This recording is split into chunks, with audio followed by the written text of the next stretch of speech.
Voilà, bonsoir chers téléspectateurs donc de la TPTV, la télé qui vous allume. Rebonsoir je dirais, et nous nous retrouvons ici comme tous les lundis à partir de 19h pour votre émission Sen Sport présentée par Coach Cissé. Coach Cissé aujourd'hui accompagné donc de El Hadji Mor Mbaye de la zone 12A. Qui va nous parler donc de cette zone. Donc on va parler donc beaucoup de nawetaan aujourd'hui.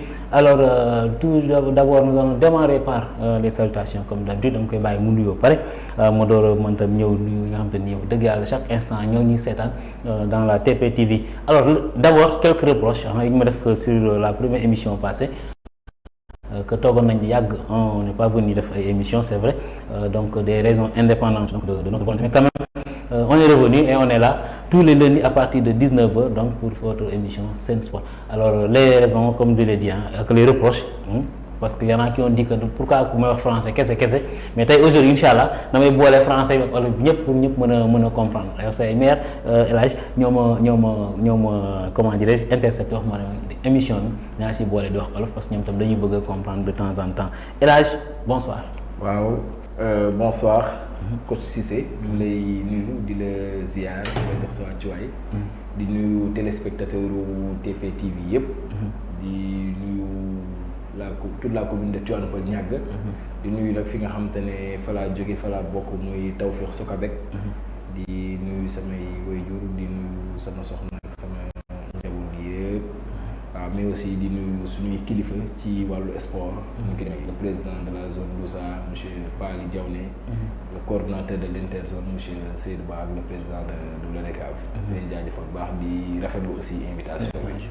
Merci beaucoup El Hadji Mor donc comme ni ma ko waxee rek moom tey dañ ñëw fii invité ko pour ñu waxtaan ci nawetaan mais plus particulièrement donc de la zone 12A yoo xam te ni fa la ëpp lu mu opéré mais aussi il est le secrétaire adjoint donc au niveau de l'ODCAV de Rufisque donc ci mbubu boobu tam nañ am nañ ko ci laaj parce que ce sont les équipes d'ici ñoom ñooy génn pour dem dans les phases départementales donc il va falloir que ci loolu tam moo ñu si bëri et je vais lui emboîter le pas comme on dit pour parler aussi de ce qui se passe dans les terrains que ça soit ici à Niakoulrab parce que fa la ñuy jouer malheureusement pour la commune de Tivaouane Peulh amaguñu seen terrain bopp boo xam ne ñoo ko moom c'est un terrain privé boo xam ne il faut saluer le promoteur nga xam ne ni moo leen ko àll donc ak nu muy liggéey ak mairie peut-être yooyu dañ ci ñëw waxtaan si alors j'en profite aussi pour saluer tous mes collègues professeurs d'éducation physique et sportive au niveau donc de la commune de Tivaouane Peulh Niakoulrab mais aussi de l'IEF de Sangalkam qui nous suivent depuis à partir du lien qui sera donné peut-être d'ici la fin donc de l'émission.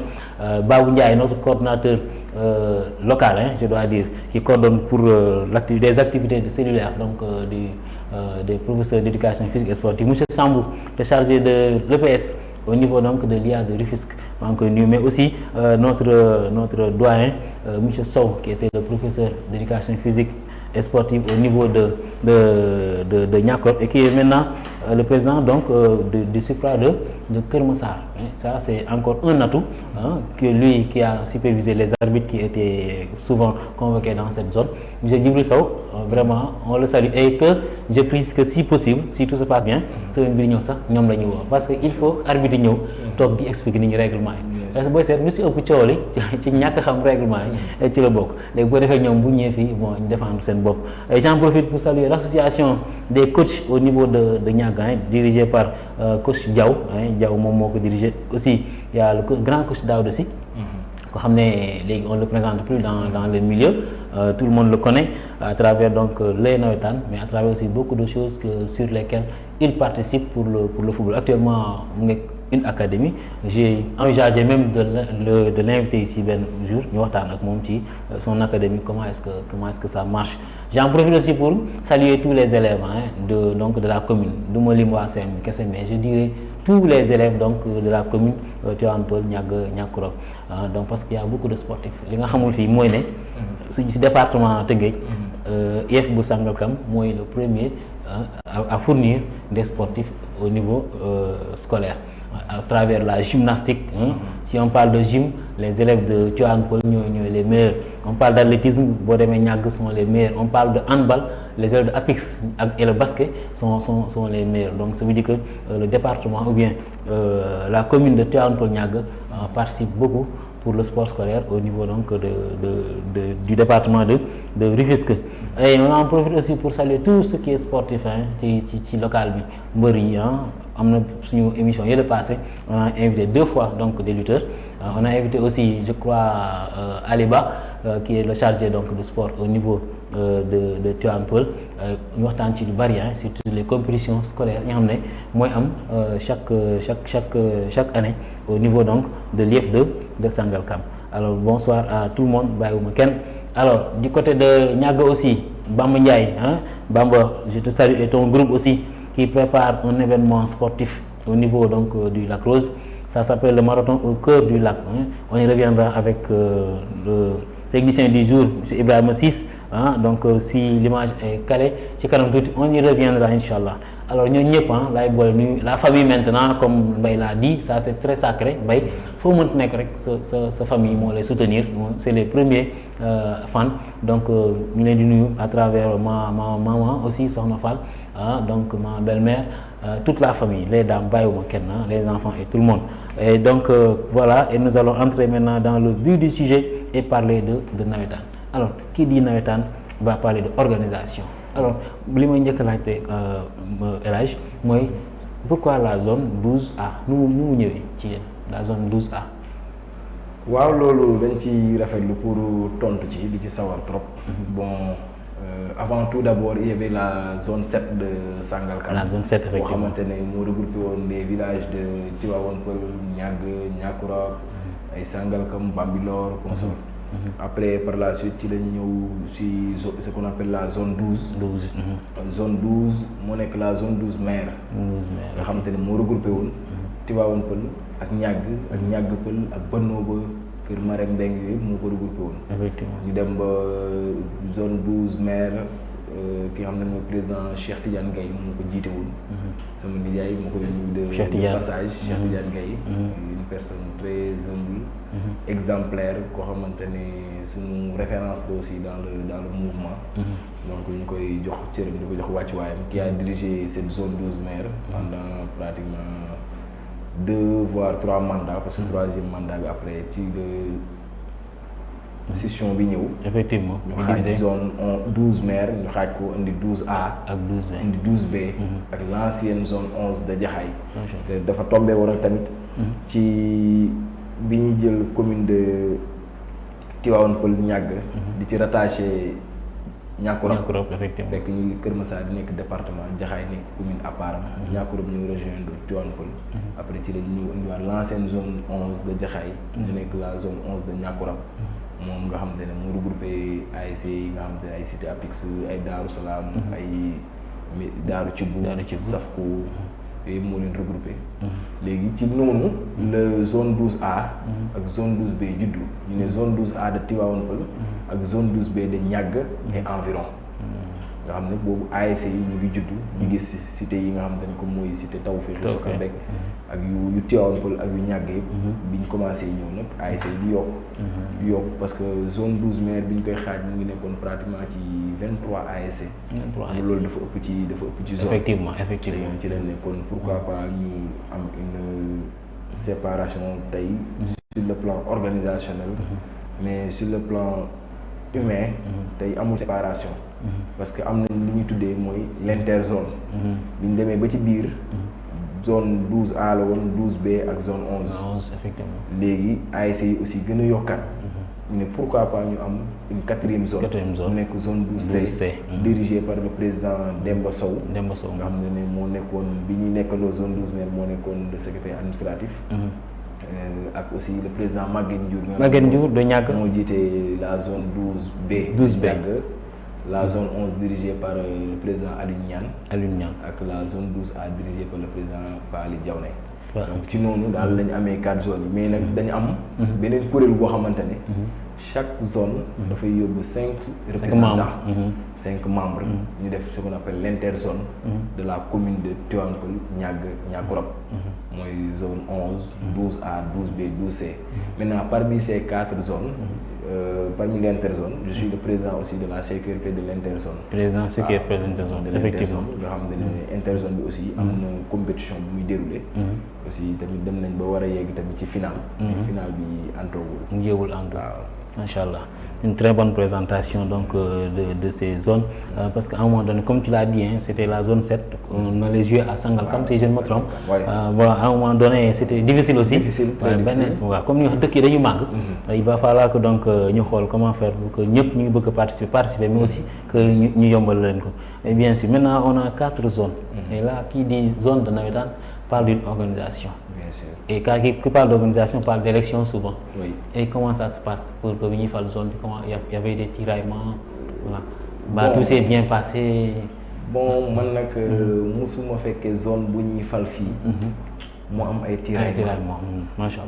Parce que budul dara ñoo nekkandowaat ci dëkk bi. Effectivement. ñooy bokkaat jotaay yi ñooy daje ci ngénte yi ñooy bokkaat bus yi ñooy bokkaat jumaa yi ñooy bokkaat lépp.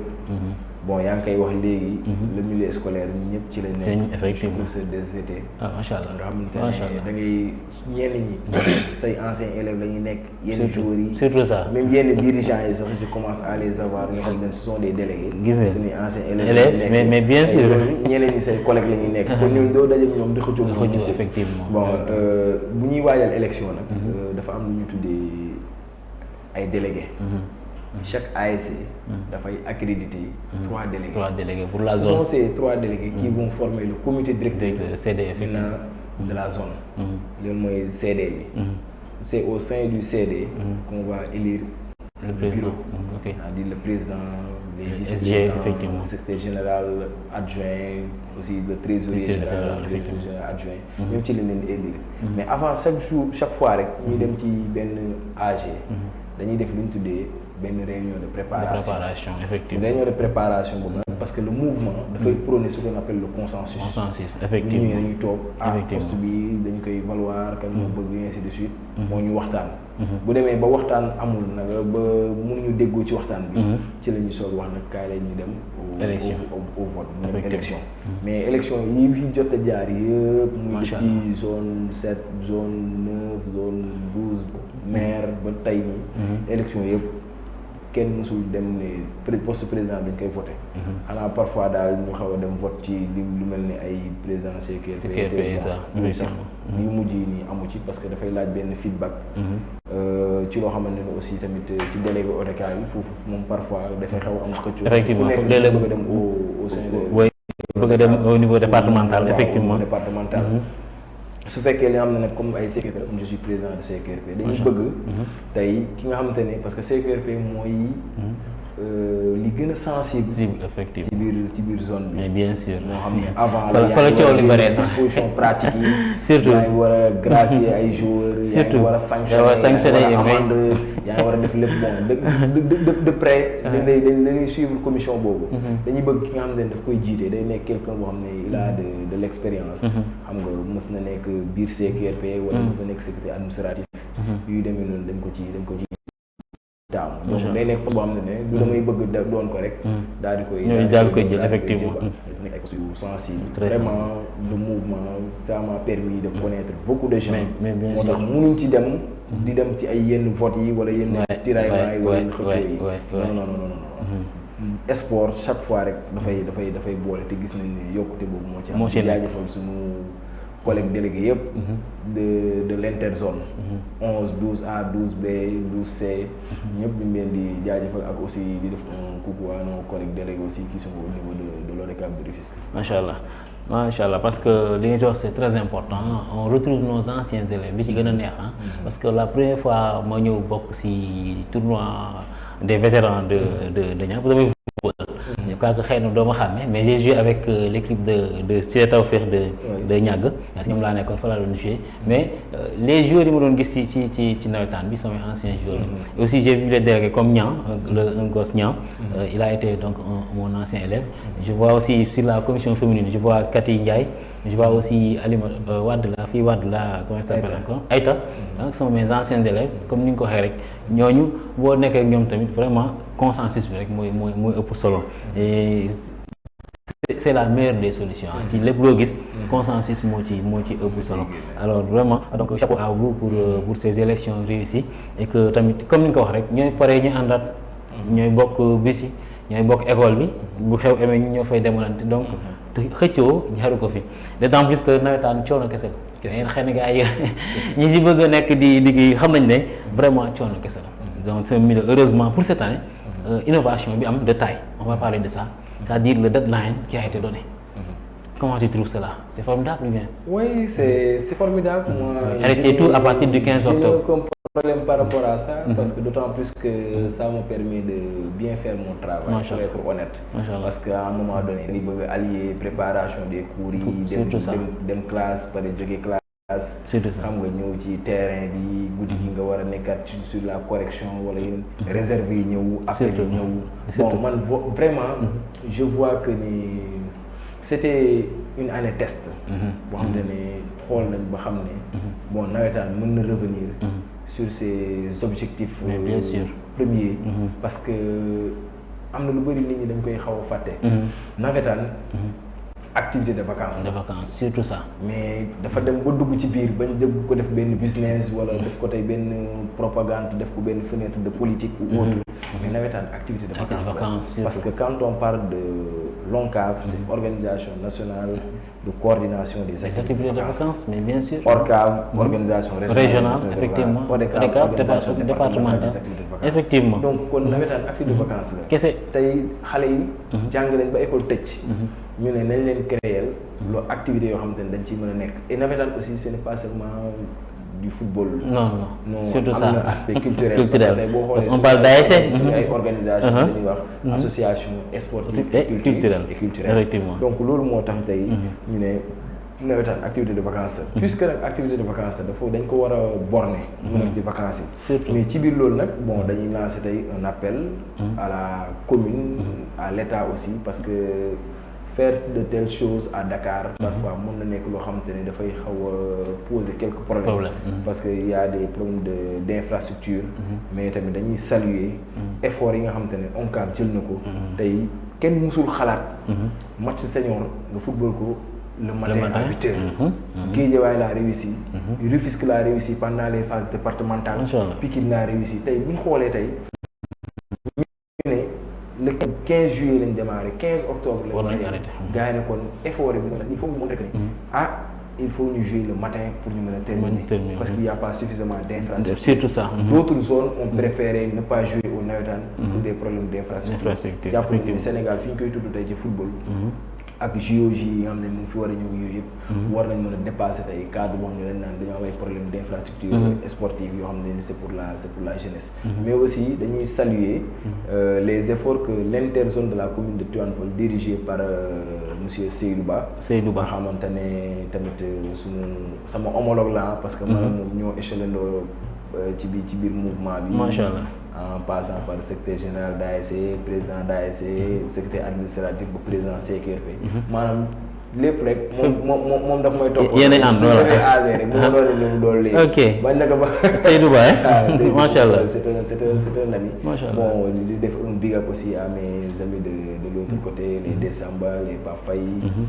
les Al les Dieng Sori et Cheikhou Déthié amul tappale ak Fall bon ñu revenir à ci aspect bi effectivement deadline boobu biñ ko njëkkee wax l'interzone de la commune de Tivaouane Peulh ñàgg et ñàkkurab dafa génne benn courrier effectivement ni ñun dañuy def suñu tirage 19 mai lañ def suñu tirage Macha Allah début juin kon fekk na gars yi xam nañ ñu war a daje effectivement ba génne suñu calendrier tey benn ndog-ndog bu ndaw rek moo am ba tax mu am benn zone bu ñu tuddee zone 12A nga xam ne fa laa bokk football final mais final yi des yëpp dans la commune joué nañ ko ci jàmm ak salaam effectivement jàmm ak salaam kon deadline boobu noonu gëm nañ mën na nekk kon dañuy lancer tey benn appel aux autorités locales et aux autorités aussi nationales yi nga xamante ne ñoo jiite réew mi que ñun aussi ni ñuy demee di jéggaani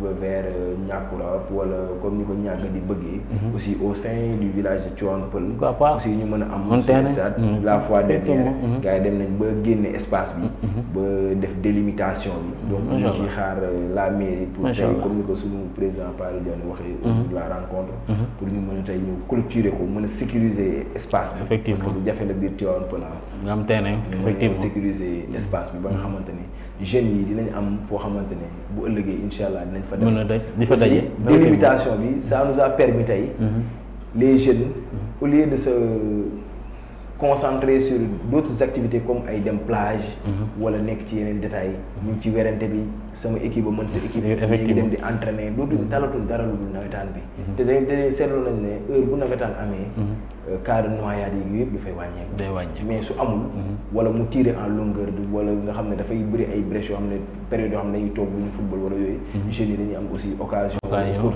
dem au niveau de la plage loolu aussi ñu gis ne lu am solo la kon daal délimitation boobu mën na nekk mais tamit nag bëri na dañuy wax aussi pour la zone 12A ak les zones de Rufisque parce que ODCAV Rufisque laa bokk di nuyu le président Mamadou Diouf Mbengue mon ami 11 zones de Rufisque qui n'ont pas joué leur finale et la finale départementale et la finale de la zone 12A de Tivaouane Peulh Niaga donc dañuy lancer tey benn appel au niveau du ministère des Sports pour bu ñu mënee am benn fenêtre ci feetu nawet pourquoi pas 15 jours nga xam ne bu ñu ko mayee zone bu nekk parce que dégg naa ne au niveau départemental doon nañ ñaan dérogation sax de 15 jours mais malheureusement madame la ministre a refusé ça catégoriquement voilà xëy na aussi tamit apprentissage la woon année bi njëkk bi moi je prends que ne waaw test la woon il fallait que gars yi jéem adapté wu pourquoi pas heureusement beaucoup de zones se sont adaptées comme tu l'as dit bon ñi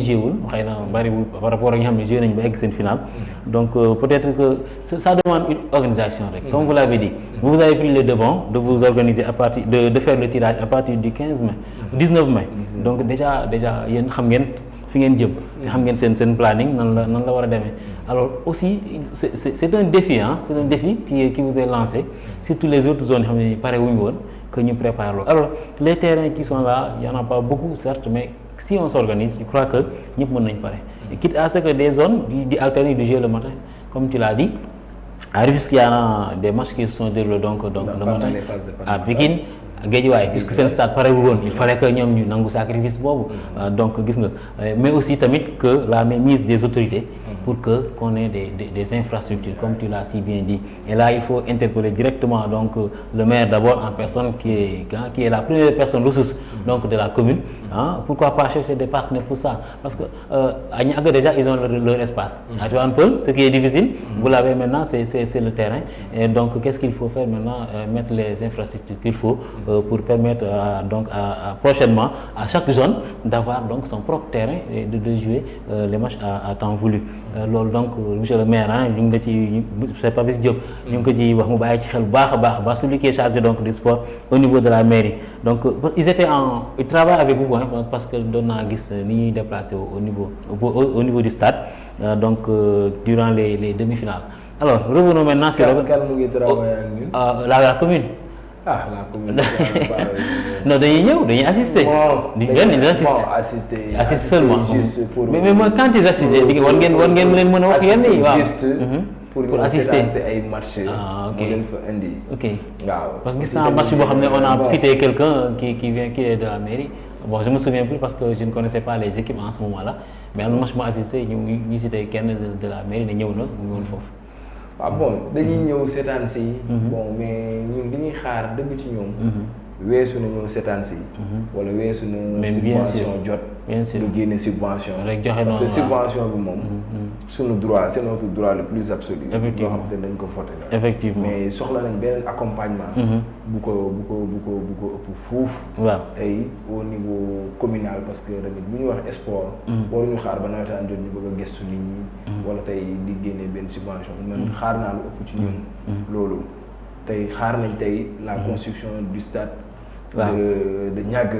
ñu xaar ko ci perspective yi. perspective nañ dem après lañ jëwul boobu ko ci perspective yi. Je vais vous donner après à l'occasion au moins de lancer un appel à ces autorités là pour ñu wax vraiment les doléances qu'il faut parce que ça ne manque pas hein. Ça ne manque pas les doléances chaque instant c'est l'occasion quand vous êtes invité donc dans des structures pareilles donc de que ñu xam ne ça manque ceci ça manque cela pour que defee mu dugg ci nopp autorités yi parce que tam ils sont là pour nous hein. Ils sont là pour nous donc il faut qu'on leur dise ce qui se passe réellement pour que des solutions puissent surgir donc de leur côté. Voilà, donc parlons maintenant de votre zone et de l'organisation. Vous avez fait les tirages, vous avez commencé les compétitions. Maintenant, déroulement. Le déroulement, oui. Bon, parce que je voyais, oui. Les compétitions se sont bien déroulées. Effectivement. Moi, mon tamit ay équipe de très haute facture. Surtout ça. De haute qualité. Surtout. Tey bu ñuy xool amoon na lu ñu tuddee la poule C, moo nekkoon la poule de la mort. Ok. Nga xam te ne y avait Dental. Dental. Il y avait tout puissant Jamono. Il y avait Natangué. Il y avait aussi si je ne me trompe pas Darou Salam. Darou Salam. waaw Darou Salam bu Tivaouane Peulh. bu Tivaouane Peulh effectivement. nga xamante ni mu nekk ay équipes yoo xamante ni ñëpp ay équipes yu mag lañ. waaw nga xam ne pratiquement ñëpp presque ay revanche lañ doon joué. waaw ak la toute nouvelle ASC de Mariste moo fa nekkoon aussi ci biir moo complété woon poule boobu. poule boobu waaw l'autre poule y avait Diapo, y avait Djubo vice championne, y avait aussi. Djubo vice championne. Leer gi. Y avait aussi quel autre ASC. Djubo, Lergui, Sokabek. Sokabek, effectivement. Il y a aussi Sokabek et Almadi VDN 3. Almadi VDN 3. Comme d'autres poules, quoi. Bon, vraiment, avec Poule Santi, qui est champion de l'édition précédente, jusqu'à présent, mon oui, effectivement, puisque la finale n'est pas encore jouée. La finale n'est pas encore jouée, il n'y a pas encore de champion. Santi reste champion à titre jusqu'à présent. Effectivement. Aussi, Poule à mon niveau, avec les Koséas, avec qui ASC yoon wi aussi ñoom aussi ñoo nekkoon ci beneen pool bi ak Médina ak Bokk Jom ñoo nekkoon ci beneen pool bi quoi. Donc ça veut dire que la zone 12A avait 15 3 poules réparties en 3 poules de 5. 15 équipes, 3 équipes réparties en 3 poules de 5. ci biir loolu la commission sportive avait décidé que ni tey les 2 premiers de chaque poule passent directement. Après nous sommes les 2 meilleurs troisièmes parmi les 3 poules. Machallah. Qui nous organiser les quarts de finale. Du premier tour, on a joué 10 journées. 10 journées dont le cumul fait 30 matchs parce que chaque journée on jouait 3 matchs en catégorie senior. nga xamante ne mu nekkoon journée yoo xamante ne bëri woon na. Parmi les 30 matchs les gars ont marqué 84 buts. Macha Allah. Sur les 30 matchs. Ouais, les attaquants ont été très prolifiques même. Effectivement. Pratiquement une moyenne de 3,2 buts par journée. Macha Allah. Par journée effectivement. Ok. Macha Allah. Bon vraiment mu nekk loo xamante ne. daal ki woon na daal amoon na niveau. parce que gis nañ ASC yëpp dem def ay recrues. surtout ça yoo xamante ne ak. li nga xamante ne Guédiawaye footballul woon wala yéex nañ wax. effectivement dañuy bokk oui ak Malika. ñu gars yi jëlee fi ay joueurs indi leen. loolu réew aussi le niveau de certaines équipes. macha allah vraiment am nañ nawetaan yu neex xëy na li ñu footballul final bi. rek mooy cat bi effectivement mais incha allah buñ ko footballul tamit ci décembre bi. dinañ ko ubbee déwén incha allah. mais mooy dàq sax mu nekk cette voilà levée de rideau effectivement pour l'année prochaine. Voilà donc cette organisation aussi on la salue franchement quelqu'un même m'a dit il fallait que ñëw foofu nga xam ne y a du football. y a du niveau. Moi j'ai vu Dental jouer en quart de finale. Est-ce que ce jour-là ça gagnait par 4 buts quelque chose comme ça. Donc parce que ñu ñoo doon jouer après pour les vétérans. Mais j'ai vu que c'est une très très grande équipe de Dental qu'on a vu et moi je suis un coach su ma ñëwee li may njëkk a xool mooy d'abord l'état forme physique des joueurs mais il faut les regarder nga xam ne ñii sont des joueurs prêts. Aussi j'en profite pour saluer Apis qui est champion aussi de l'autre zone 11 même chose pour eux. J'ai vu les joueurs et je me suis rendu compte que ñii dañu entraîné ñii léegi nawetaan nekkatul rek affaire de koñ la mais non seulement ils ont mis les moyens mais les joueurs eux-mêmes ñoo bëgg te ñoom ñoo defar seen yaram bu baax. De ça on va saluer Fallou Camara. Lui c'est le coordinateur d'un groupe qui s'appelle Sport Sénégal. Fallou il est dans tous les stades. Fallou heure bu ko neex lay dugg stade bu Sénégal fu muy football bu ko neexee day ànd gars yi dem et c'est le coordinateur donc de ce groupe qui me donne toutes les informations de tous les Sénégalais qui se trouvent à l'extérieur, qu'ils fassent du football, basket, athlétisme et tout. Donc ce groupe là loo ci soxla rek ñoom Fallou Camara le coordinateur de la koy yónnee et il était présent ci waa APIX donc je ne sais pas moom président bi la wax ne xaritam la. et voilà Fallou voilà ok vous le connaissez. Voilà effectivement nuyu de passage le président Pape Faye oui di ko féliciter d'APIX waaw APIX moom sama dëkk la samay xarit dafa nekk ba ci seen moyens yi ñuy defar rek. di ko sargalee ñi nga xamante ne ñoo jàppoon seen kii yëpp. ils m'ont offert un maillot. macha allah très bien wax dëgg yàlla bu rafet dindi sama tur ak lépp. bon di saluer de passage le secrétaire général Souleymane Fall. qui est directeur de l'école ISCP di saluer aussi l'ancien président monsieur Déthié Faye. c'est un ami aussi à moi. macha allah di leen saluer ci kii performance yooyu ñu def. te tey loolu moo leen jural. tey ñu am 3 jours yoo xamante ni ñoom ils ont signé. Fala doon à la Ligue 1. Fala doon bëgg a ñëw. oui ils sont à Sonacos de Diourbel. en l'occurrence Eric Ibou Neymar ak Ngolo. loolu aussi dañ koy saluer. parce que signé luñ fa pour APIX kese. mais c'est la commune. C'est la commune. Effectivement, merci beaucoup pour ça. Oui, bonne chance à eux parce qu'on allait en parler à travers donc ce qu'on disait de Fallou Camara. Lui aussi, transfert parce qu'il se connaît très bien avec Sonacos, mais aussi le milieu Ligue 1, et j'étais sûr que nous avons ce stade, parce que daf ma gis rek woo ma téléphone ne ma si c'est lu mu lay gis si kii looy def foofu ma ne ko non dañuy ñëw fii pour football vétéran mais pas pour dans le cadre donc de pour l'information si loolu la ma xamee ci loolu la ñu xamante man ak moom si groupe bi man maa doon animé yenn débat yenn émissions yi mais par la suite il m'a appelé pour me demander ma je suis là uniquement pour jouer avec les vétérans de Tawfekh mais quand même j'étais persuadé que ne dinaa dégg ne APIX dina am ay joueurs yu dugg soit Ligue 1 wala Ligue 2 parce que lui il s'y connaît et les gens aussi le respectent beaucoup dans ce milieu donc merci beaucoup à Fallou mais aussi chapeau à ces 3 joueurs là que vous venez de citer donc qui ne représentent pas seulement APIX c'est le bonheur d'APIX mais quand même c'est le bonheur de toute la commune de Tivaouane Peulh Niaga donc on leur souhaite vraiment bon vent ci nouvelle page boobu bi que ce soit des professionnels qui vont nous représenter en Europe ou bien donc ailleurs dans les grands championnats ñu ngi leen ci xaar di leen ko souhaiter bu baax a baax et que ça c'est une leçon aussi pour les autres. Bien sûr c'est une leçon pour les autres. Bien sûr parce que tey boo xoolee Stade Niakoulrab dafa nekk ci kaw tali bi. surtout ça surtout la position stratégique vraiment stratégique nga xam da ngay jógee Kër Massar ñëw da ngay jógee Jaxaay ñëw. Tëngéej effectivement est-ce que yaa ngi fàttali ko am na benn année boobu waa Sébikotane joué ci. Oui, Sébikotane joué na fi effectivement daaw. Diamniadio joué na fi. Déjà l'ODCAV il a organisé maintenant des phases départementales. bien sûr tey am na match boo xamante ne moo tëwoon département bi yëpp daanaka muy Asec Ndar gu ndaw ak Colobane.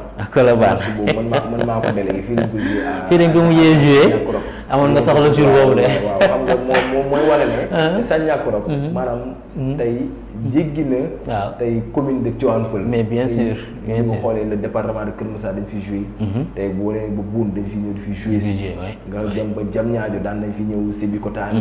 ñun ñëpp kon tey Stade Niakoulrab daal dañuy wax ne nañ ko gën a ñoŋal daal ba nga xamante ne. voilà justement waaw ku nekk dina ci xaj daal. et il est en train de faire des efforts parce que gis naa tribune yu mu construire foofu et comme ni nga wax rek.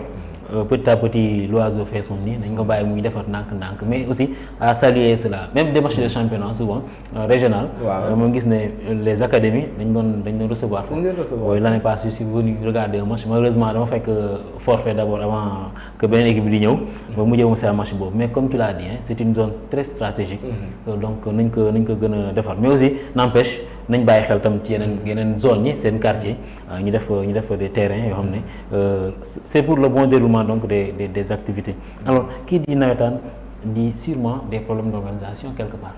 Il y a eu des problèmes d'organisation quelque part au niveau de la zone 12A. Waaw parfois nag. Souvent sur les matchs par retard et tout ça là souvent des intempéries tey mën a taw boo xam ne dina tere ñu football wala y a des problèmes entre dirigeants yu tax ba wala quelque chose qui fait que match du am wala vous avez connu des problèmes yoo xam ne vous l'avez vécu en quelque sorte. waaw am nañ ci daaw.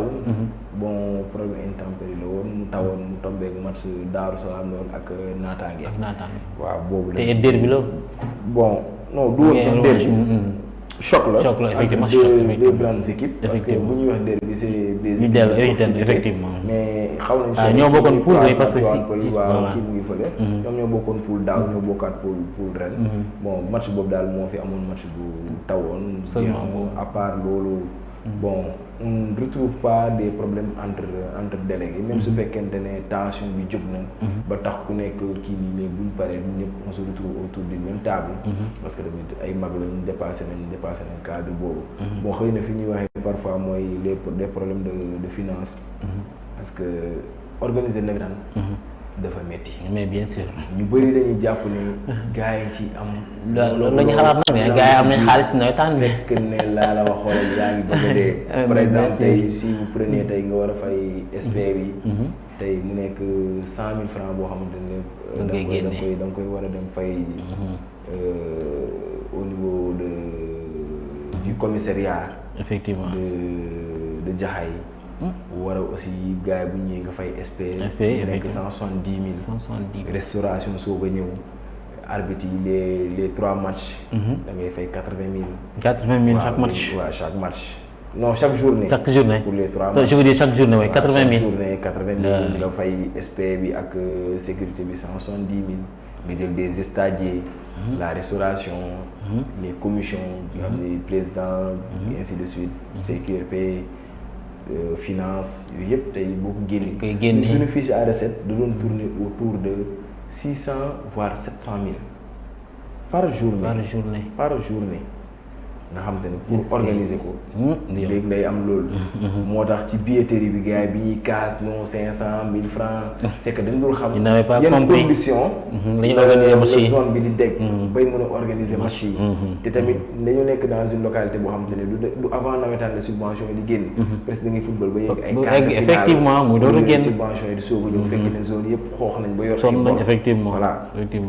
parce que zone ci li muy amee xaalis rek muy billetterie wala amende effectivement léegi nag nos différentes zones tey parce que mu nekk loo xamante ne depuis la zone 7 dañ ko adopté muy des engagements financiers yoo xamante ne tey avant le début de la compétition ASC bu nekk dafay ñu indi 50 000 francs boo xamante ne pour mën ko jox zone bi mën a nekk benn fonds de roulement effectivement dina ci mën a changer ses équipements dina ci mën a préfinancer les marchés nga xamante ne loolu problème yooyu daal parfois la ñuy rencontrer ak aussi parfois nga tëgg match bi déficitaire surtout ça ñuy dal am na jour boo xam ne dafa tombeek match Sénégal Congo on n'avait pas le choix suñu joué wul on perd la date c'est une perte date bi dafay répercuter maintenant au décompte final parce que tamit planning la bu ñu tegoon bon on a joué mais on a perdu beaucoup d'argent tey pour nga mën a fay dépense yëpp il faut nga jaay 700 tickets pour mën a tey au minimum pour nga mën ko fay léegi nag mu soo wax code part ak lu zone bi war a mën a am ainsi de suite les équipes voilà donc mu nekk loo xamante ne daal dafa non c'est difficile waaw loolu moom dañ koy rencontrer c'est très difficile waaw di remercier aussi le promoteur du stade Mame Gana Kébé ak aussi tous ses collaborateurs en l'occurrence ki nga xamante ne mooy le directeur du stade Maodo Bey ak ses collaborateurs yi nga xam ne ñoo fa nekk mooy les xaar les Alsan les El Hadj les consorts même aussi ils nous accueillent à bras ouverts nga xam ne heure bu ñëwee di organiser c'est comme une famille parce que sport en l'occurrence le football c'est une famille effectivement machallah sur cette organisation aussi parce que bu nee match rek nit ñi dañuy jàpp ne waa zone dañu am xaalis ndax comme que stade bi nit ñi dañuy dugg fees ensuite dama doon dégg ci coulisses yi naan ticket yi départ ticket yi c'était 500 francs. Ouais. Au fur et à mesure donc match yi di gën a yokk ak bu ñu toll ci beneen phase ñu yokkaat ticket yi. Bon ils ne comprennent pas hein, mais comme tu l'as si bien dit déjà pour payer la sécurité seulement 80 000 francs voire 170 000 francs par journée. Donc loolu vraiment su billetterie bi doxul rek donc il peut avoir beaucoup de répercussions surtout sur l'organisation donc des rencontres. Mais aussi que les gens sachent que tamit bu ñu la indee sécuriser la teg la sécurité nga toog normaliser match vraiment war na la ko jaral c'est-à-dire les choses évoluent. On n'est plus maintenant des temps anciens léegi nit ñi dañoo xam loolu nit ki bëgg nga ñëw sangu sol ba set ñëw toog ci gradin yi seetaan match mais donc lu mu ko jar rek war nga ko ci mën a def jàppale ko les équipes c'est que li ñu xamul ñenn ñu bari xamuñu ne bu lépp doxee équipe bi sax da ciy am wàll loolu ngeen leeral ko nit ñi voilà la preuve joué nañ fi demi-finale yoo xamante ne les équipes pratiquement am nañ ay 75 000. non 80 000 quote-part. gis nga quelque chose du genre am nañ ko fa ay quote-part. tey loolu nag. bu fekk loolu ne ñu am une bonne organisation. doo demee noonu aussi le public qui avait suivi. tey doo mën a am loolu effectivement bon ñun bëgg nañ ticket 500.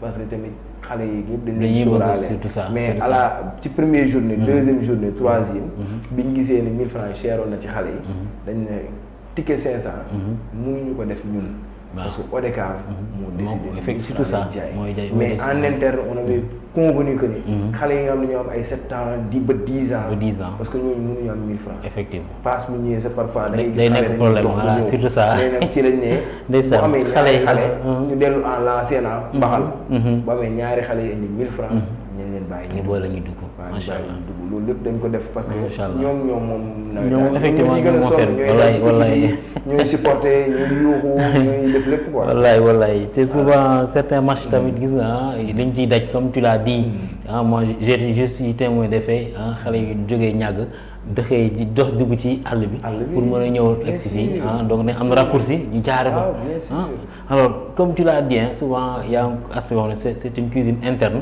vous allez vous organiser pour que loolu ngeen bàyyi xel macha allah donc ça aussi comme que vous l'avez fait rek c'est déjà mieux alors là les premières journées ou bien donc les premiers tours sont finis on passe au deuxième tour on passe au problème deuxième tour souvent on dit que parce que léegi dóor mu toog la c'est là où c'est waaw xam nga deuxième tour yi li ci gën a métti mooy kuñ dóor da ngay toog bon man damay jàpp en tant que président de CQRP premier tour aw ma liggéey non du tout ay homologation ngay def yooyu mais deuxième tour moom ñun bi ñu joué suñu quart de finale ba pare presque équipe yëpp a defoon ay réserve ay évocation surtout moo am fi sax ay appel ñu dem fi ba au niveau départemental pour gars yi mun a statuer waat parce que loolu laay wax ñun defuñu dara loo xam ne dañ ko teg suñu teeyu bakkan parce que dañoo ñëw fekk fi mouvement bi te aussi dañuy dem bàyyi fi mouvement bi effectivement parce que les hommes passent mais les institutions demeurent tey dafa am loo xamante ni moom lañ tuddee les règlements généraux ci la ñuy sukkandiku pour mën a àtte dossiers yi pour mën ci statuer mën ci def lépp donc première instance bu ñu la jugé tey neexu la mën nga dem au niveau départemental boo demee au niveau de l'ODCAV bu la neexul mën nga demaat def ce qu'on appelle la saisine tey ñu statuer waat encore donc loolu moo taxoon ba lu ci mënti am rek luñ ci am leen lu ñuy xalaat mais foofu dañ ci defoon benn anticipation boo xamante ne on avait collaboré avec la gendarmerie avec la police de sorte que ni comme ay dóor mu toog la enjeu yi dafay yokk effectivement cadre équipe yi on avait ce qu'on appelle un protocole d'accord on faisait des réunions techniques 24 heures avant le match yoo xamante ne damay remercier sama secrétaire administratif Sori Balde bi ci moom moo ko doon présider tey bu ñëwee dafay woo représentant de chaque ASC plus le président de la commission sportive ñu def un protocole d'accord équipe tel mu recevoir équipe tel lañu recevoir équipe bii mooy jaar itinéraire bi comme par exemple tey bi ñuy def match sanc bi ak jamono sanc bi moo jaar itinéraire kaw tali bi jël bu croisement Tivaouane Peulh dugg ci stade bi jamono moo jaaree côté quartier Bawol bi génn jee ñàkkurop ñu dugg ci stade bi maanaam bu ñu ñëwee kenn du laal ñi dañuy jël tribune B ñi jël tribune A ainsi de suite bon loolu nag moo ñu permettre woon ba dégguñ ci benn violence boo xam te ni tey am na ci ci stade ba am na tamit ci yoonu ñibbisi bi xëy na amaana sax am na yenn yoo xamante ne ñun leeruñu sax waaw ci ni ñu ko mën a waxee ay yenn cas de violence yi fi am bon ci lu jëm ci wàllu final bi yoo xamante ne amoon na ci te moo regret bon ñu ñaan yàlla daal mu bañ ci amati moo xam daal ak fu mu jógee ak na mu demee ak lu lépp luñ ci dugg daal mais di ñaan yàlla mu bañ fi amati daal macha allah loolu c'est un cri de moom loolu moo ci nekk parce que enjeu day yokku enjeu parce que kenn du bëgg a toog koy sentir foofu aussi dañuy remercier la Soukra parce que gis nañ arbitre yi effectivement au premier tour ils ont fait pas mal d'erreurs parce que tamit l'erreur est humaine. Ça c'est sûr. mooy juum. On n'a pas encore de VAR. VAR dafay am sax nga xam ne dañuy dem VAR. amaat juum effectivement parce que toute œuvre humaine n'est pas parfaite. du tout du tout loo xam ne nit moo koy def rek. mu kenn mënu ci am mënul matale lépp. mu matale lépp. mënul matale lépp c'est vrai. moo matul. c'est vrai donc loolu moom dañ ciy remercier Soukra. après gis nañ second tour bi ak di ñëw nekk des arbitres de très haut niveau. macha allah tey nga xamante ne ba erreur d'arbitrage wàññeeku woon na ci second tour bi. waaw loolu moom mooy loolu. Nos remerciements donc à Djibril Sow donc Supra bu Kër Massar et aussi à Abdou Aziz Tall donc bu Rufisque. Actuellement c'est le président de la CRA de Dakar. Mais bien sûr actuellement Aziz il est passé par le sport scolaire au niveau de Sangalkam moo ko yoon ay lu yàgg sax. donc ñun ñëpp ci lañ ko xamee on l'a épaulé parce que mën naa ne ñun ñu ko may doole ci yëpp Sangalkam c'est les professeurs de PS ak ñi xam ne ak les encadreurs au niveau des écoles élémentaires ñoo doon ànd ak moom ci loolu yëpp mais chapeau à eux chapeau aussi à Djibril Sow parce que je veux que bii ñëw sax incha allah je souhaite moom mu ñëw toog fii expliquer ñu bari si je n'ai pas les marathoniens on va te reposer un tout petit peu rek et parler du marathon donc au cœur du lac ça c'est mes anciens élèves Khadim Bamba Ndiaye donc qui l'ont organisé ça se prépare pour le 30 novembre donc il y a des prix mais aussi il y a des sponsors et tout on va en parler dama aussi def un briefing rek pour que ñoom buy ñëwee incha allah la semaine prochaine je vais les inviter ici ñu waxtaan ci le déroulement ak tout ça li nga xam ne mooy nekk seen feuille de route pour cette journée là le pourquoi parce que xëy rek organiser quelque chose de si grand pour ay ndaw lañ mais ils sont très ambitieux ils sont très ambitieux on en profite aussi pour saluer Lamine Dieng qui est donc le président donc de tout ce qui est élèves techniciens élèves et étudiants techniciens au niveau du Sénégal.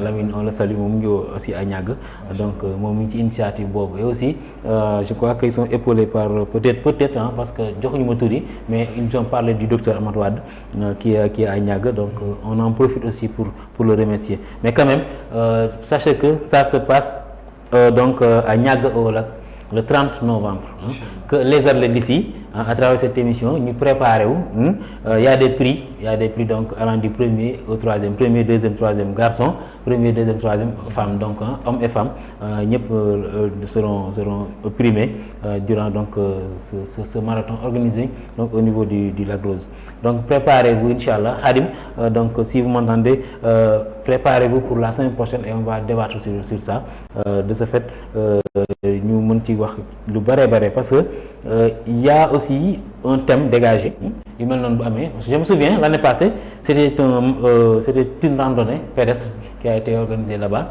et c'était très bien réussi une randonnée régionale même je dois dire parce que presque randonneurs yëpp yu nekk région de Dakar ñu si bari ñëw nañ te fekkee loolu et il y avait un thème bien déterminé cette fois-ci il y a aussi un thème et on en débattra pour la semaine prochaine yi dafa jar encourager parce que sport moom dafa bokk ci loo xamante ne dafay permettre le bon fonctionnement de l'organisme mais bien sûr bëri loo xamante ne def ko ça c'est le professeur SBT qui parle ci def quoi donc ça purifier ça vivifie aussi l'esprit et le corps donc sport moom kenn du naatable ci lenn moo xam ci li muy jëriñ discipline bi moo xam muy marathon la moo xam muy arts martiaux la moo xam muy basket la moo xam muy lutte la ak bépp xeetu discipline bu mu doon rek dañ leen di encourager athlétisme nag moom sama sport la parce que man je sais que si je n'étais pas dans le football athlétisme ngay mujjee ba loolu dina ma neex parce que man au niveau de mon CM man je m'occupe de ça des athlètes et chaque année je vraiment damay yóbbu ñu bari au niveau donc de l'IEF de Sangalkam bu ñu def seen compétition yi et ça ne inchallah tu seras invité bu ñu def journée athlétisme bi mu ngi noonu. Alors j'en profite aussi pour saluer Ndir qui est notre représentant au niveau de l'IEF de Sangalkam. On se prépare à une réunion le mercredi pour commencer ces activités. Alors le sport scolaire, est-ce que vous pouvez en parler un peu? Parce que maintenant, Lamine Diack avait dit que nous aussi, pour réussir notre sport au niveau du Sénégal, il faut passer par les écoles. Ah, bien sûr, parce que boo xoolee milieu scolaire, am na lu ñuy tuddee woon UASU. UASU jusqu'à présent que des compétitions yoo xamante ne. ba léegi mooy am au sein de l'école. am compétition yoo xam ne c'est inter-établissement effectivement. day yegg ba au niveau. départemental régional ba national. tey boo xoolee tey am na benn élève bu nekk ISTP. boo xamante ne moo nekk championne nationale. bu gymnastique.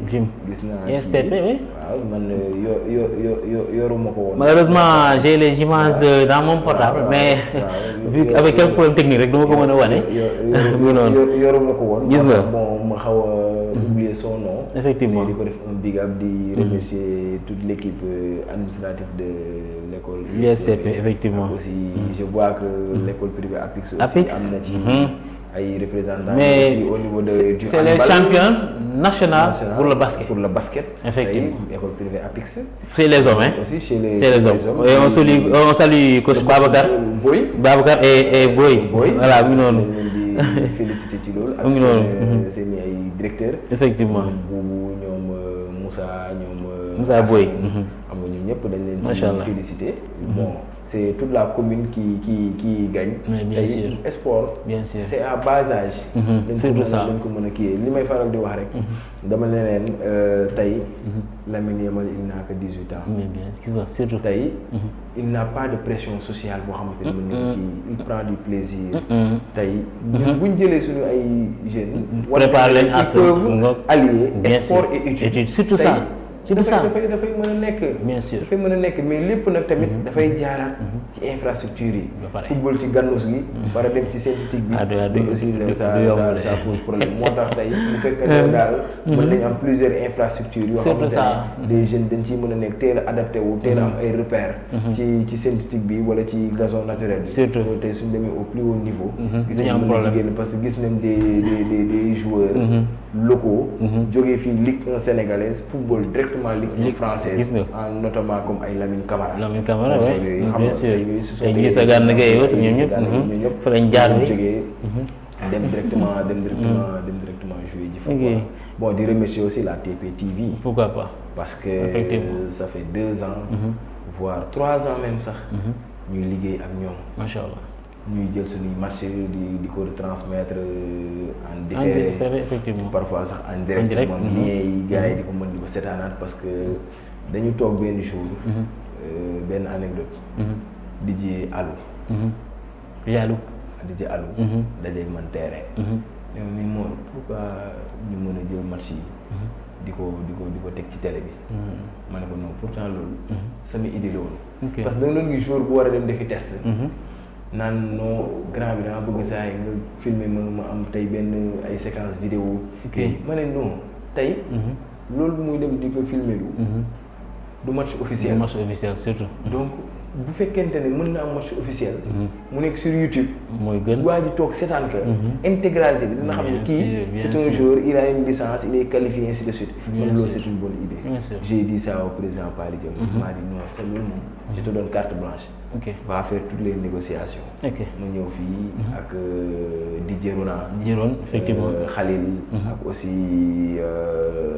beneen Khalil bu Koura Mourinho ñu naan ko coach Mourinho bon kii moo tey yéen ñaari waroon nekk mais il a eu un empêchement à la dernière minute mais je promets de l'inviter parce que waxtaan nañ ci effectivement parce que daan nañ fi ñëw di defandoo ce qu'on appelle pencum nawetaan macha allah ay yoon yooyu mu nekk kër gu ma miin donc TP TV ak seen ki nga xamante ne mooy aussi le directeur effectivement Pape Thiam aussi yooyu la rencontré donc ñoom tey ñun amuñu seen fay macha allah parce que ngay football nekk ci localité ñëpp mën la gis.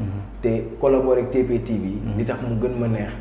mooy du ci YouTube rek nga koy seetaan mën nga ko seetaan sur réseau câblé parce que suñu yaay suñu papa yi ñoom dañ koy am jël seen smartphone wala tey jël bëgg a taxaw problème connexion sax bu amee fenn voilà surtout ça buñ di amee réseau câblé bi rek dañ koy mën a seetaan te dara mënul neex booy loolu laa leen di wax nga football gagné ñëw toog ak sa famille ne leen jàpp leen TPTV nga seetaan sa bopp loolu rek jar na boo duggee terrain nga rey sa bopp effectivement vraiment ñu leen di remercier ci collaboration boobu quoi macha allah.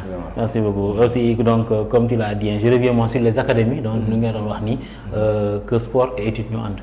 Malheureusement, parents comme le magnifique, moi, humoriste ivoirien, néna bu njëkk ba sa papa bu la fekkee terrain ngay football da lay jàpp dóor la bay bëgg de yóbbu la nga ne dama jàngi mais maintenant c'est le renversement de situation maintenant da lay génnee ci école ay dama football ci pour que vraiment gis nga retombées ci am et tout ça là mais quand même les deux peuvent aller ensemble la preuve suñu footballkat yi nga xam ne départ bi jànguñu woon dañu ne ba si biir ñu jàng ba dem ba am bac ba dem ba am nekk master ci yeneen yi donc voyez ils deviennent des parce que xam nañ ne seen xaalis bari na te il faut que ñu am bopp bu ñu ko gérer voilà pour mën ko gérer donc il va falloir que ñu dem jàngiwaat que njàng mi am na solo tey boo xool sur le plus haut niveau et quand on parle que Mbappé a eu son bac, ay Barcy, ay console, boy dañuy football terewul ñu continuer. Mooy fi nga 17 ans la am bagam. 17 ans la am bagam. Man de passage j'ai eu mon bac à Kaffrine. Machallah. J'ai joué les navétanes, les championnats. Tout comme moi. Bon, ba ñu créé fa un club qui s'appelle Espoir. C'est par le biais de ce club dirigé par le président Youssou Villane, qui est l'actuel secrétaire de la Ligue régionale. Ci biir boobu noonu ci club boobu laa nekkee sax le délégué au niveau de la fédération pour mën a assister aux différentes assemblées générales. Effectivement. te boo gisee photo bi nekk ci affiche bi. waaw mooy avec les clubs j'allais en venir oui. j'allais en venir. tey bi nekk ci loolu. on avait un joueur boo xamante ne mu ngi woon sunu club. macha allah ñoo ko jaayee TFC. macha allah bi ñu ko jaayee TFC prêté ko un certain Massa Traoré. mu prêté ko au CNEPS.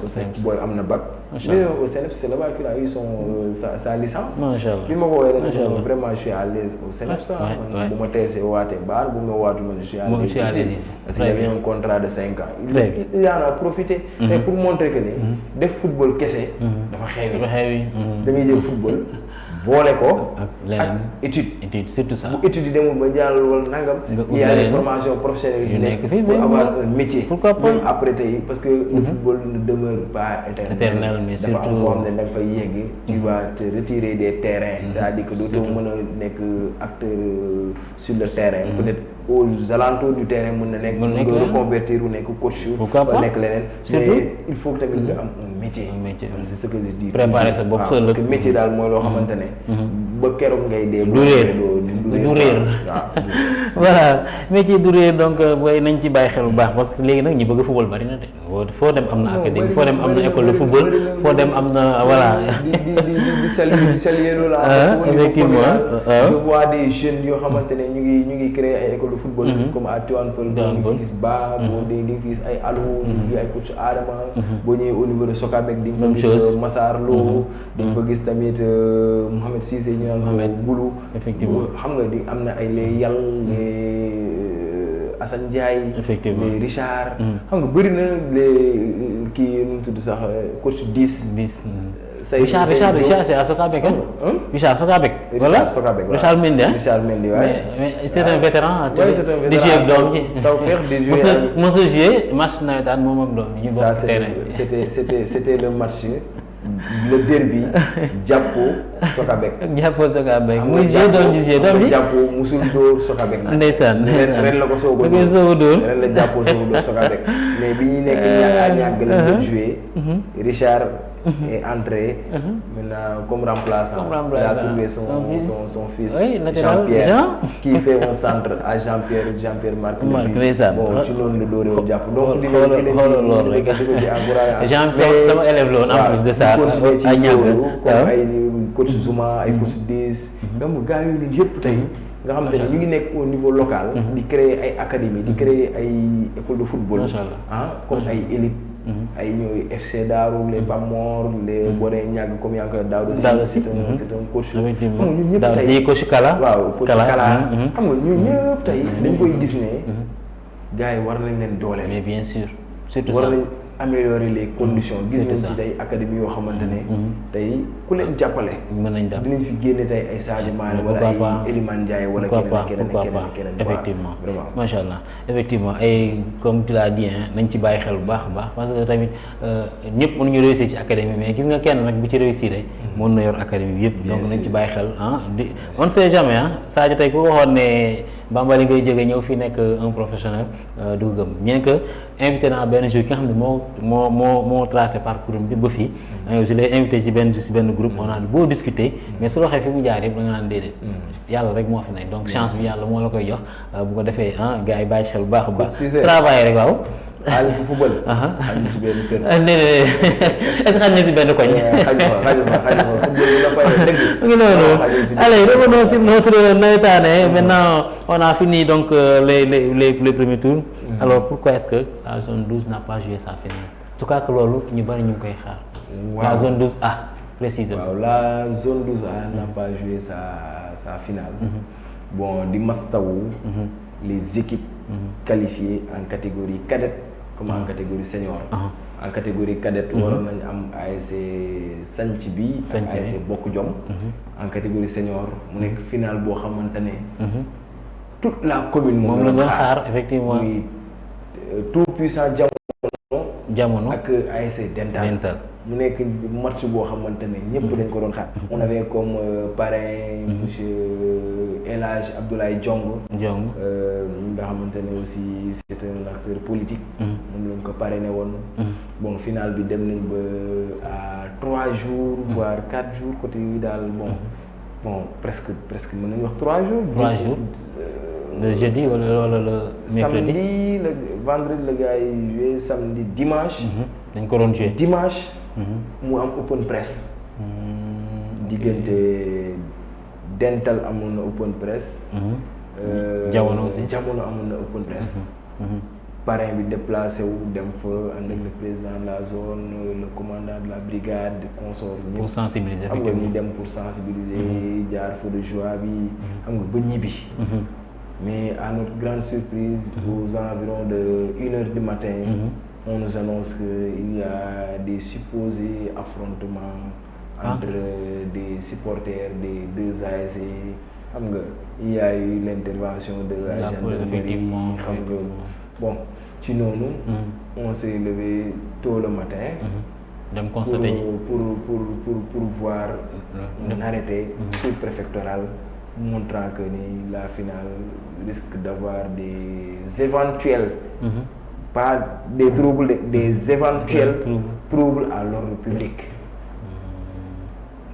si toutefois c'est joué. si loo xamante ne bon ça reste à désirer. vraiment mu nekk loo xamante ne daal kenn rafetlu ko bon loo xamante ne ASC yi daje nañ Malika joué fa xeexuñu daje nañ Ñàkkurab joué xeexuñu te ci même année bi sax lañ doom ñaar daje nañ def match nul kenn xeexul donc pourquoi yegg ba final doon ay xeex wala yooyu bon di gën a sensibiliser les jeunes que ni mouvement navétane dañ koy étiqueter de violence puisque étiqueté de violence surtout ça tey ñun dañ leen di sensibiliser ñii gàmmu ak ñii raas jëm bokkul tey un supporter ne peut pas venir au stade pour regarder son ASC supporter 90 minutes avec tous ces efforts fournis tey nga bëgg a ñibbi di sumol wala agressé wala di def leen loolu moom dañuy jàpp ne ñi nga xam ne bokkuñ ci supporter yi ñoom ñoo koy def donc surtout ça ci noonu laal la yàqoo gis nga un arrêté du sous-préfet ci la ñuy wax daal qu'il y a d'éventuels troubles à l'ordre public moo tax daal ñun duñu mën a final par la suite nag le parrain nous a appelé en offrant à la zone une enveloppe de 200 000 francs Inch'Allah. en offrant aussi aux ASC des jeux de maillot finaliste en catégorie senior, une somme de 150 000 francs pour chaque ASC. Pour chaque ASC, un jeu de maillot, et aux finalistes cadets qui ont joué une enveloppe de 25 000 accompagnée d'un jeu de maillot. Bon, loo xamante final boo xamante ne kenn xamul li ci zone perte. oui c'est falaa doon ñëw ci perte yi. parce que xam ñu ne organiser final c'est très difficile. C'est très difficile. Alors en parlant de violence, ça ne se trouve pas seulement dans les navétanes. Je crois que mon technicien s'il est prêt, même au niveau du championnat sénégalais, le match Jaraaf Wakam bi passé. Si le technicien est prêt, mu may ñu extrait boobu rek diggante Jaraaf ak Wakam, ça s'est passé donc le samedi passé diggante ñaari équipe yu mag ñaari club yu mag a mag, voilà. Si c'est prêt rek mën na ma ko may le temps de un peu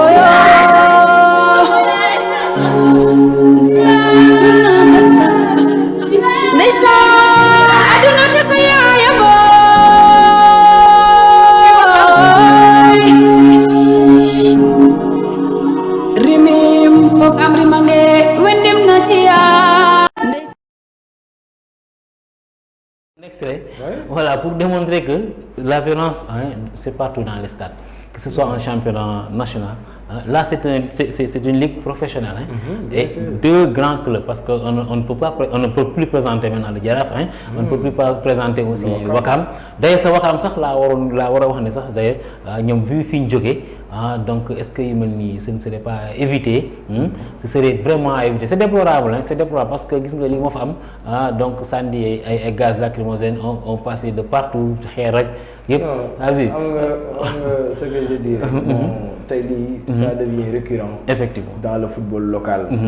En une minute rek ñu résumé parce que waaye boo xoolee derby Pikine Guédiawaye léegi sax dispositif sécuritaire bi gis nga bii ñëw tey nga xool Jaraaf Pikine bu ñu dajee Jaraaf FC Jaraaf Wakam mais c'est tout ne Jaraaf mooy bi gën a sonn au niveau de Dakar effectivement di def un big up tey à Pape Faye le grand Jaraaf man ak le président Pape Hann ñoom nga xam ne moi j'étais Jaraaf man et pas à cause de vert blanc bien, mais j'ai supporté Khadim Faye parce que moi j'étais gardien de but à l'ASC Saint-Martin de Sébikotane, j'étais là-bas, mais c'était mon idole Khadim Faye. Je suivais presque tous les matchs de Jaraaf, mais gis nga après par la suite aussi bon, il y a les études, il y a aussi un changement bu am, et Moussa Ndiaye aussi, coach Moussa Ndiaye bi nekk génération foot maintenant moom tam quand il était au Jaraaf, parce que moom tey su ma footballee nawetaan sax ni mën naa ne enseignant moom moo tax ñu leen saluer, mais quand même c'est des choses yoo xam ne c'est à éviter dans tous les stades du Sénégal. Vraiment lii mooy suñu casse-tête ñun ñëpp. C'est déplorable. Il faut éviter dañ ko ne di wax nag. mais gis nañ aussi que la Ligue Pro a pris ses responsabilités. Bien sûr concernant le match qui opposait AS Pikine ak Wakam am na ay sanctions yu ci génn. mais bien sûr ñu koy xaar aussi ci bi ça va pas tarder bon ils devaient statuer aujourd'hui même si lundi bi parce que tey bon li ngay wax ci académie rek ñun on est passé par des écoles de football.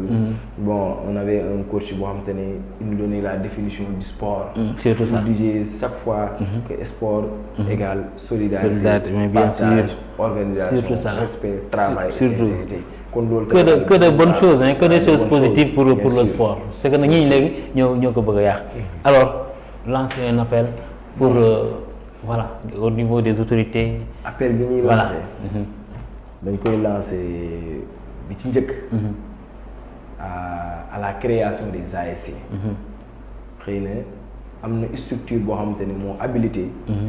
pour ñu superviser la création des ASC. Mais balaa ñu yegg ci structure boobu. dañuy wax avec d'abord. nos frères. gars yi équipe yi bari nañ trop. du da ngay mer. bokk ci benn équipe mer ne damay créer benn équipe du loolu baaxul. bu koy def na ko bàyyi. parce que équipe bi dañu am doole. effectivement équipe bu benn poste ñu yor. bu borom poste boobu amee gàllankoor wala mu téye ko. équipe bi am problème daal di taxaw day am problème. kon ça c'est vrai ko bàyyi. ça c'est vrai bi ci topp. mooy nañ bàyyi aussi grand yi nekk ci koñ bi. gis ne suñu booy football loowuñ leen. donc rek ñu créé équipe ñu football. maanaam bañ a créé équipe ci mer quoi. créé équipe ci mer da ngay dem. ñu door la 7-0 wala 5-0 nga ñëw toogaat. mais mer bi gën a métti sax mer bi gën a métti. gën a métti loolu aussi tamit dañ ko bàyyi. effectivement structure yi nga xam ne ñoo nekk suñu kaw. muy Lodecave ak Lorcave ñun ñëpp. ñu ngi leen di ñaan daal ñun la commune de Tivaouane Peulh Niaga. équipe yi bëri na fi trop. On ne peut pas être une petite commune. nekkuñ sax commune d'arrondissement. ñun commune simple commune lañu yor ñu am pratiquement ay 56 ASC.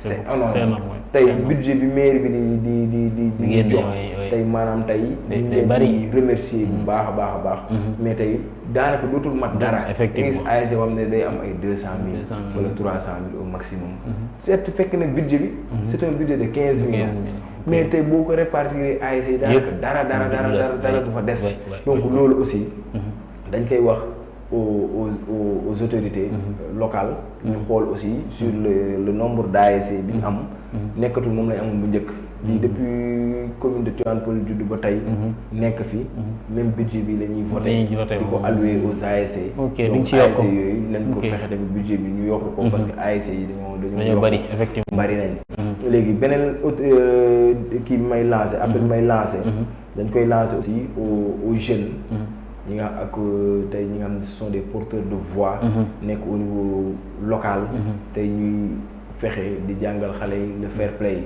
parce que savoir gagner c'est savoir perdre aussi parce que tamit perdre dans la dignité ñu gagner dans la dignité bien sûr tey du dañ ma dóor rek équipe bi ma dóor tamit moom warul feetu wala warul jubilé loolu ça ne se fait pas certes nag gis nañ ne ay mukkari mën na am fii ay blague consort dañ koy gis ci ay Barça effectivement dafa lay yem koy gis ay ci bëri mais na nekk de manière positive surtout ça warul am une discrimination que ça soit ethnique raciale wala leneen loolu aussi nañ ko bàyyi nañ xam ne aussi tamit dëkk bi dafa màgg ba nga xam ne ku nekk dafa wàll si ñi nga xam te ne ñoo leen fekk si nañu uuf ñi nga xam ne ñoo leen fekk si waaye ñi nga xam te ne ñoo fekk si tamit bu ñu jéggaan ba yaakaar ne tamit nañ oyof bañ mën leen téye voilà nañ oyof bañ mën leen téye lépp daal gëm naa ne ci terrain bi daal lañ war a mën a xewee ku nekk neexal ci kaw support le jour yi gagné ko ci suuf aux autorités locales aussi nous sommes dans une commune qui compte beaucoup d'ASC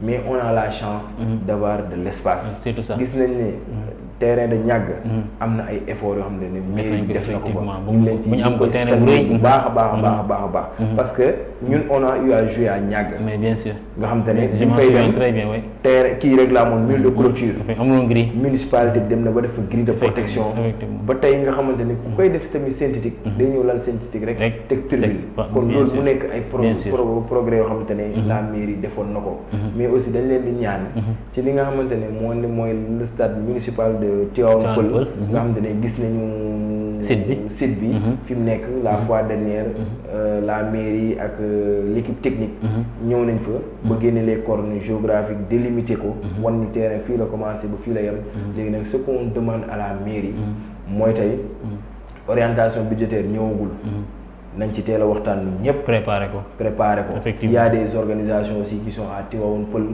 yoo xam ne ñu ngi fii Tivaouane Peulh la bokk ainsi de suite collectivité village ñun ñëpp ñu ci nekk da ci dugal loxom fexe ba tey site boobu ñu sécuriser ko bu ñu ko sécuriser tey kuy demati Tivaouane Peulh doo sa jël ngay jël oto de stade du moins doo jël oto da ngay dox dem stade dox ñibbisi waat donc site boobu daal ñu ngi ñaan la municipalité pour bu ñu ko mënee def benn mur de clôture mën ko sécuriser en attendant nag ñu ngi xool nan lañuy def grille de protection ba am promoteur boo xamante ne dina ñëw mën ñu ko mën jàppale mais aussi notamment aussi le stade municipal de Niakoulrab bon certes le promoteur mu ngi def ay progrès ay efforts yu bëri wax dëgg yàlla macha allah quoi mais tamit mën nañ ci gën a apporter notre pierre à l'édifice ba nga xamante ne comme puisque moom rek moo fi nekkagum ñu mën ci jàppandiku ba yeneen stade yi nga xamante ne yëpp dinañ pare di def appel aussi tamit ci autorités yi ñu jàppale les écoles de football qui sont là parce que en dehors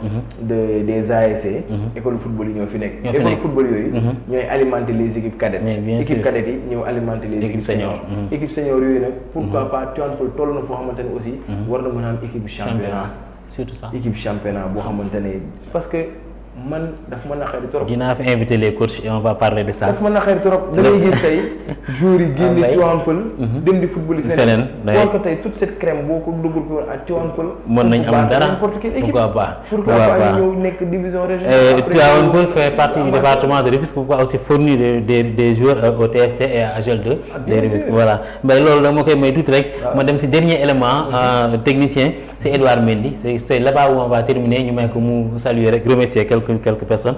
Alors Edouard Mendy, donc meilleur sportif, bon, meilleur gardien ou bien meilleur joueur même du Sénégal qui se trouve à l'extérieur. Donc le meilleur Sénégalais à l'extérieur, c'est Edouard Mendy. Je crois qu'il y a un trophée pour ça, il y a la coupe d'abord à monter et voilà. Il a été nommé meilleur sportif, meilleur joueur sénégalais à l'étranger. Mais aussi dañuy ñëw ci vidéo bi booy xam ne benn arrêt décisif la def seen match bi passé. Xoolal li mu def à la dernière minute, c'était un but d'égalisateur qu'il a sauvé, Edouard Mendy, pour permettre à son équipe donc de gagner 1-0.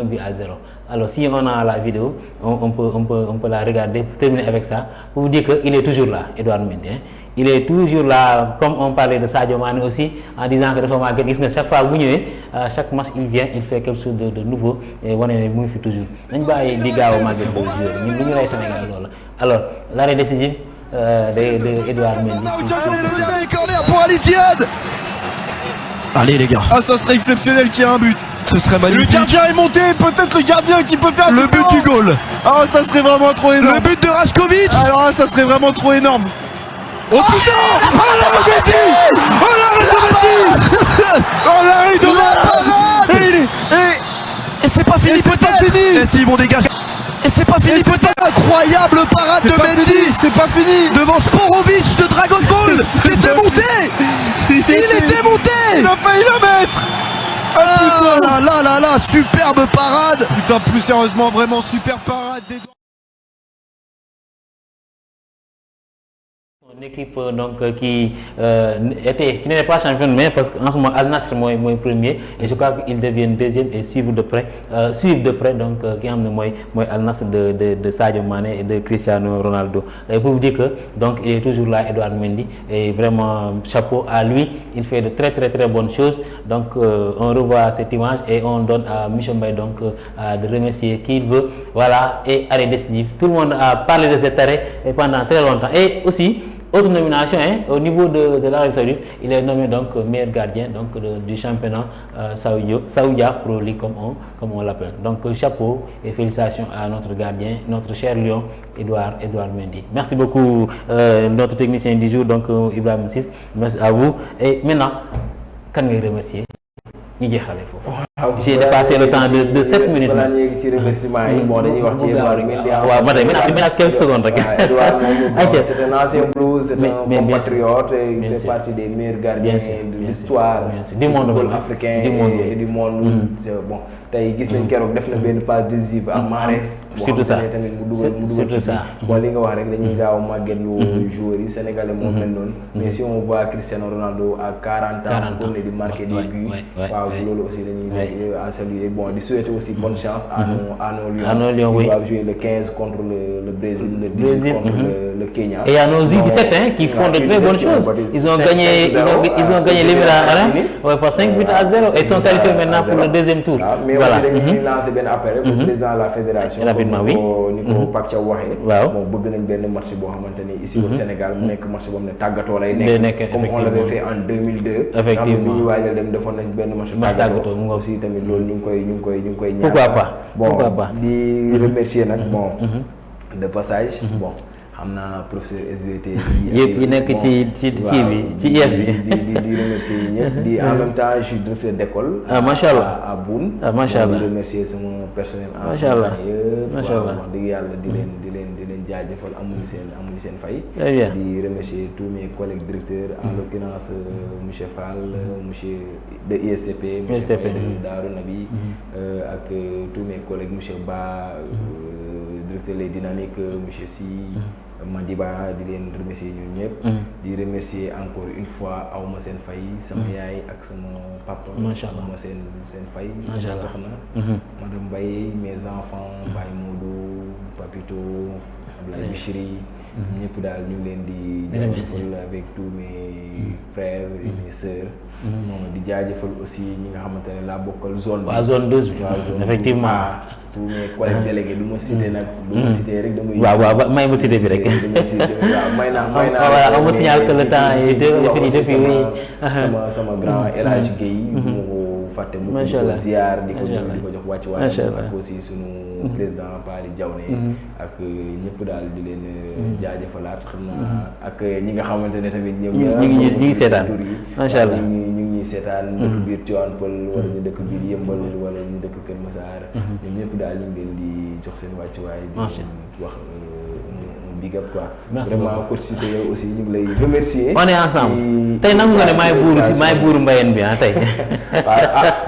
kon bul tax ma wax déedéet nañ ko garaaw daal xam nañ ne ay jàmbaar lañu te ku bay doo dund te bu gaa yi jaaxlee ne jafandu leen ci mbay mi ne ma la déedéet kon daal baal ñu yem foofu rek kon baax na et voilà merci beaucoup donc à notre invité du jour donc c'est monsieur El Hadji Mor Mbaye donc de la zone 12A et vraiment ça a été un plaisir et on a eu que du plaisir vraiment de partager ce plateau avec vous et di jaajëfal ñëpp ñi nga xam ne ñu doon seetaan émission bi tey bàlle ma nag j'ai débordé de quelques minutes mais tey invité bi moo ko laaj ak li ñu doon wax yëpp tey xëy na sax des na lu bari ñu ngi xaar peut-être ñu amaat beneen chance incha allah bon wax suñu invité un autre président pourquoi pas ou bien un autre membre de zone et ñu gën a yokk waxtaan mën nañu yokk sax temps bi quelques 30 minutes pourquoi pas il y a beaucoup de choses à dire merci à la famille merci à mes dames parce que moom benn la yor mais man maa ngi deux donc je les salue Binta Kiné je vous salue à toutes mais aussi à ma belle-mère qui me dit que dama lay seetaan tout le temps donc ma belle-mère Lowol Sow merci beaucoup à vous merci beaucoup à toute la population donc de la commune Tivaouane Peulh Niagueur et Niakoulrab je vous dis donc à la prochaine fois lundi prochain à 19h inchallah pour une autre émission de Sen Sport merci beaucoup à vous et à la prochaine. Merci.